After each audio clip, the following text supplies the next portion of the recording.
Recently, I did a commentary on the bundle, and we've got some wonderful response.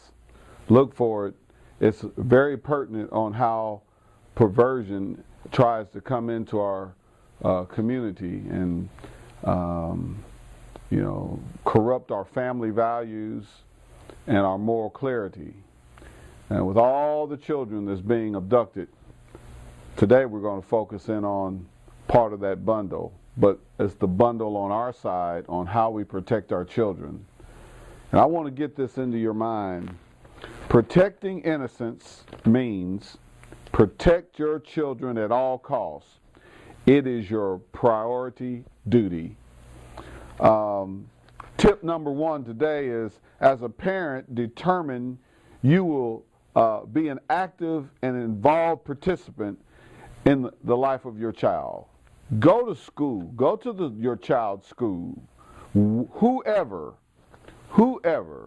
has anything to do with your children, have a direct involvement in that relationship.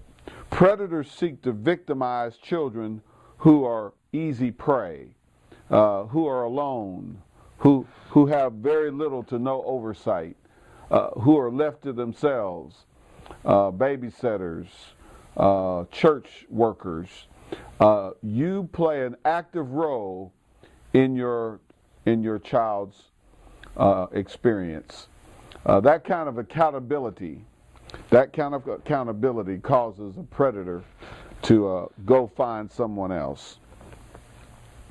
If you as a parent are focused and paying attention to your child's daily constitution, his behavior, and his action, and you're on the scene on a daily basis, this makes a difference.